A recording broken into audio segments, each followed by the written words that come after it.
All right, I want to show you guys just very quickly, I'm not going to spend much time on this, kind of how I do the grids. I show the grids. I love grids. I love working in series. We talked about that. Themes that allows me to go and put stuff together.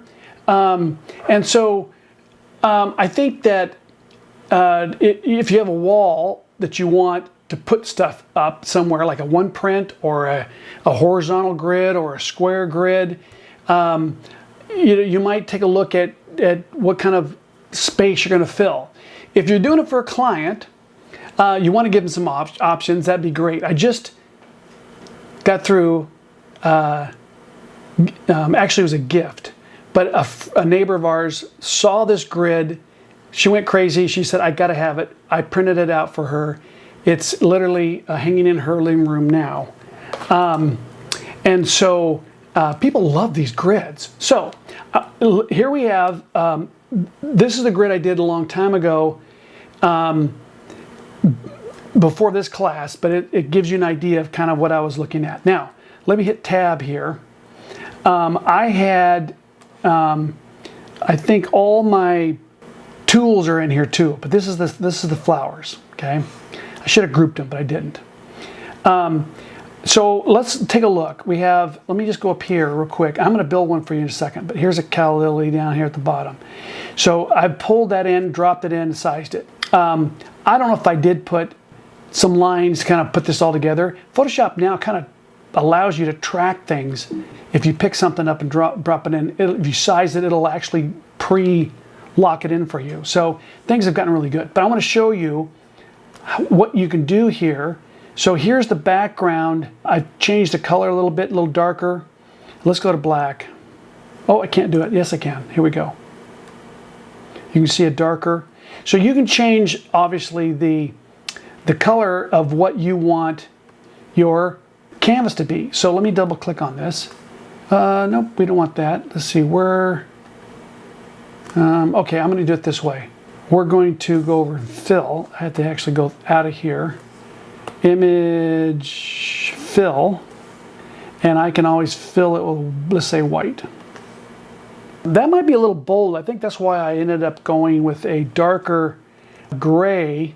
You can change that by going to fill. Let's go back over here, fill. We can go to foreground color. So if we can mix it up.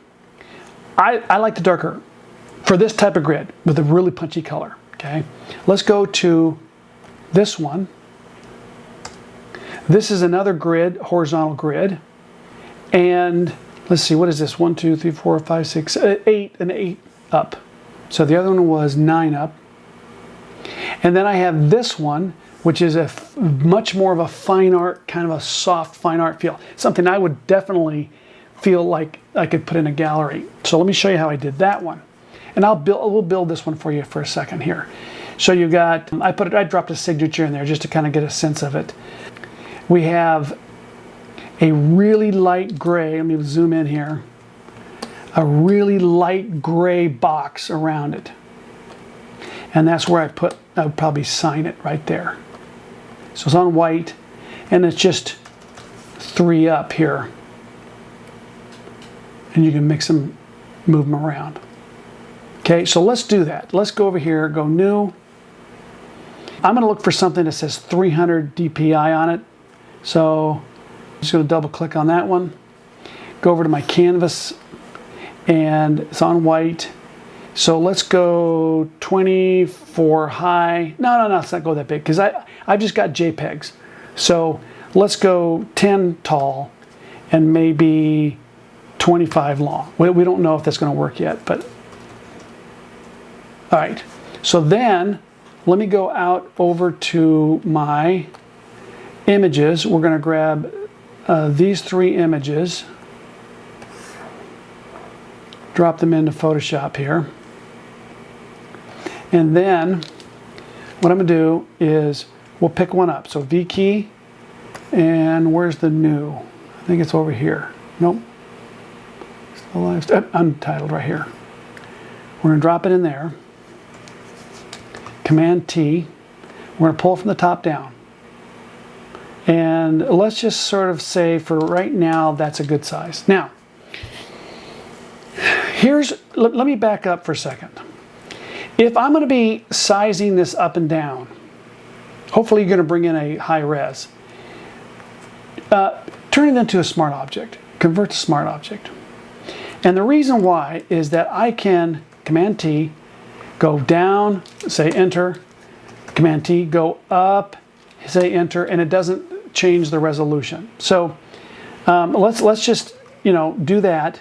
So I'm going to come down. Let's see, right about there, maybe a little lower. Okay, smaller.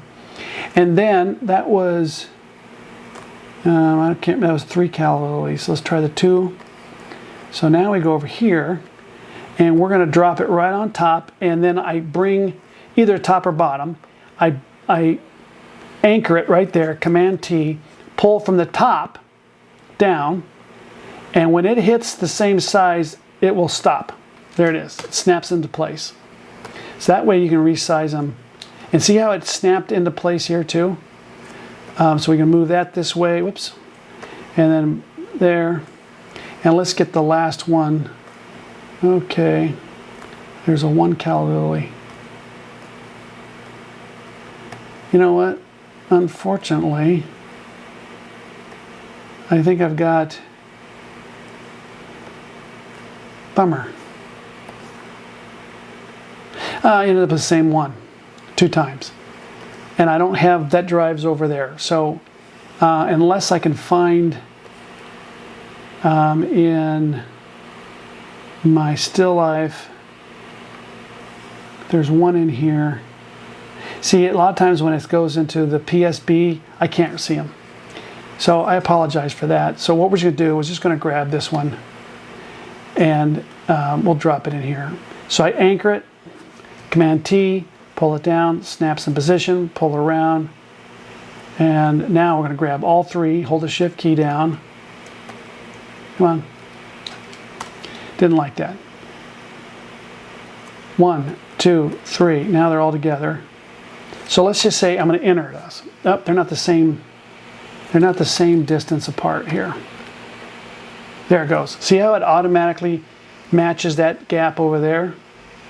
Okay. Now what I'm going to do is look at my canvas size again and say, okay, let's go a little bit bigger. Let's go 12 high and 28 long. Still on white. Okay, that looks a little better. And so let's grab all 3 of these. I'm just holding the shift key down, and it should center it there and snap into place. There we go. So now I'm going to go over here to, I want a rectangle. I want to get a rectangle tool. I think that's it. We're going to go and grab it, pull it, let go, and then it's obviously black, so we're going to go up here to the fill part, and we're going to hit light gray. Let's just see what happens. Hit enter, and then bring that below. And then, so let's say we don't quite like that. Hold on. Let's double click here, and we're going to go lighter gray. So it brings up my palette. Still too dark. Go even lighter. Okay, so we're going to go small. Look at it again. And when a client comes and says, hey, I want to, this is not, I don't want this. I want a frame, I find a frame. Then what I do is I can change, go over here to canvas, I can change my palette here to fit the frame. So let's just say we're going to go 14 by 32. See, that might go a little bit bigger. Or whatever size. Then I go and I can make my print. I hope that makes sense. So I can go back here and double click and say I want to go a little lighter on the gray. Just a tad lighter. So just sets it off just nicely. Hit tab, blow it up. Looks like a fine art, kind of a fine art feel to it. Of course, I got the same image twice. So that's how I make my grids. And same thing here. It's just if I hit tab, you can see down here, it's just, again, I got the black around it. If I double tap that, oh no, not double tap. See, I don't know what I made here. This is like years ago. Usually it shows up here. So I probably didn't make it with the, what did I make before? Hit down here. It's the rectangle tool. And then I can fill it. So cancel. Any rate, I would go to, let's say, like a poster store. They used to have in the malls.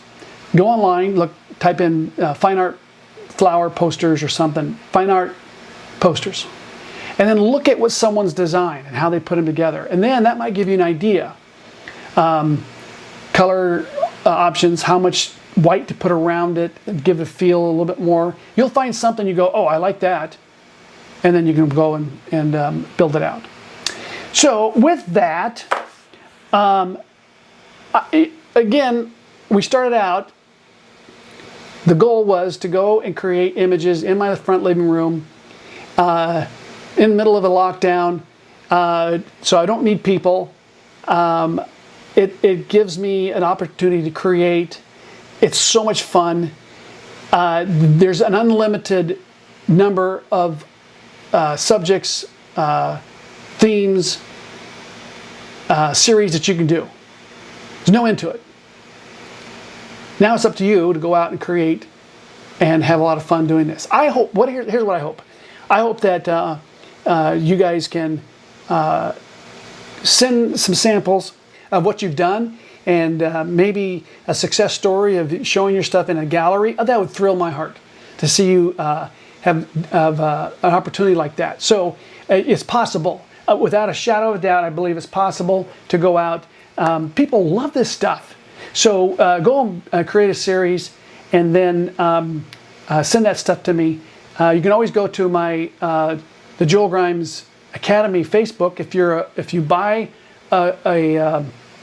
if you purchase a tutorial series from me, I think my web guys send you a link that you can go and sign up for that, and then you post stuff on there. It's really fun. There's about I think 5,000 people in that Facebook community right now from my tutorials. So be a part of that. We want to see what you're doing.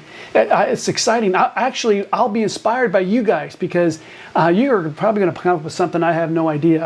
I never thought of. So that's what the best part about being an artist is interacting with others and seeing what people are doing and learning off and being inspired by others. So happy shooting, and I hope you enjoyed this still life masterclass.